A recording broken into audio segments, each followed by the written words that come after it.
आता next tag जो आपण शिकणार आहोत तो म्हणजे HR टॅग.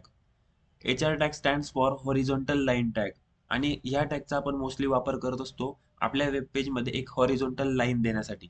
आणि HR टॅग आपण कसा यूज करतो तर सिम्पली HR लिहायचं दोन ओपनिंग आणि क्लोजिंग टॅग्समध्ये. ठीक आहे.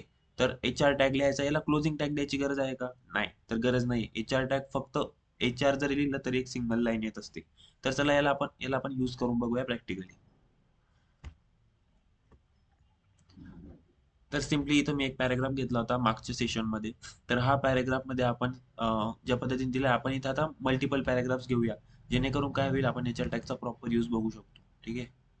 तर इथे मी अजून एक पॅराग्राफ घेतो आणि यातलं तुम्ही लोरेम 50 आणि एंटर.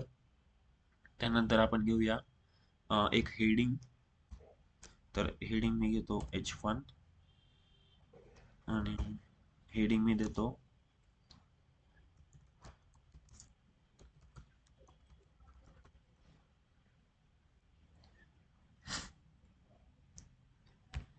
हेडिंग घेतल्यानंतर मी परत एक पॅराग्राफ घेतो. तर पॅराग्राफसाठी परत लोरेम 50.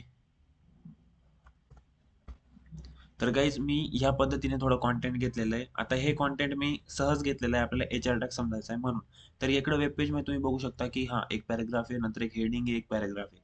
तर आपल्याला जर ही हेडिंग नंतर हा पॅराग्राफ आपल्याला डिस्टिंग्विश करायचा असला, म्हणजे आपल्याला जर याच्यात दोघांमध्ये एक लाईन दाखवायची असेल तर आपण काय करूया, सिम्पली HR टॅगचा आपण यूज करूया या हेडिंगच्या आधी.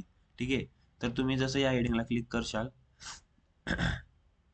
तसं आपल्याला इकडं लाईन हवी, तर आपण ह्या पॅराग्राफला एंटर करूया आणि इथं आपण यूज करूया HR टॅग. तर HR टॅग इथं यूज केला मी आणि त्यानंतर हेडिंग नंतरही मी यूज करतो HR टॅग. तर इथं देखील मी HR टॅगचा यूज करतो. तर तुम्ही पाहू शकता गाईज इथं हेडिंगच्या वरती आणि हेडिंगच्या खाली एक आडवी लाईन आलेली. तर यूज फक्त एवढाच आहे की HR टॅगचा यूज आपण आडवी लाईन देण्यासाठी करत असतो. आता आपण पाहूया लाईन ब्रेकिंग टॅग. तर लाईन ब्रेकिंग टॅग आपण केव्हा यूज करतो, ज्या पद्धतीने मी तुम्हाला पॅराग्राफ्स दाखवले. आपण पॅराग्राफ्स कधी कधी 50 लाईन्स 60 लाईन्सचा आपण पॅराग्राफ यूज करतो. पण त्या पॅराग्राफ्समध्ये आपल्याला कधी कधी काय असतं, एक सेंटेन्स कंप्लीट झालं की ती लाईन ब्रेक व्हायला पाहिजे. मोस्टली आपण C प्लस प्लस लँग्वेज शिकले असणार.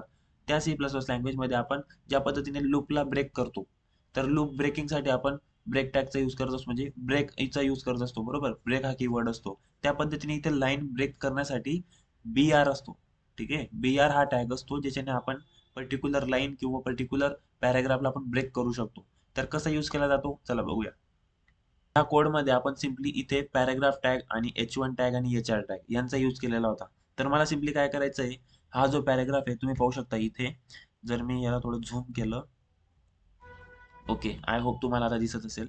तर हा जो पॅराग्राफ आहे सिम्पली इलियन यानंतर जर आपल्याला ही लाईन ब्रेक करायची असेल तर काय करायचं, याला एंटर करूया आणि इथे आपण सिम्पली यूज करूया BR टॅगचा. तर BR ला जसं मी एंटर करतो तसं आपण इथं पाहू शकतो की लाईन ब्रेक झाली असेल. आता इथे या कोडमध्ये दिसणार नाही प्रॉपरली, आपण मल्टिपल BR टॅग्स यूज करूया. वन्स मोर BR यूज करूया, परत एकदा BR यूज करूया, परत एकदा BR यूज करूया. तर 3 ते 4 वेळेस BR यूज केल्यानंतर तुम्ही इकडे पाहू शकता की इथं लाईन ब्रेक झाली होती.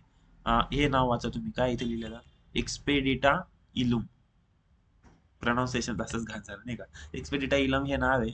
तर इकडे तुम्ही पाहू शकता एक्सपेडिटा इलम ह्या नावानंतर लाईन ब्रेक झाली 1 2 3 4 टाइम्स लाईन ब्रेक झाली आणि त्यानंतर आपला जो पॅराग्राफ आहे तो कंटिन्यू झालेला आहे. तर अशा पद्धतीने आपण BR टॅगचा यूज करत असतो लाईन ब्रेक करण्यासाठी.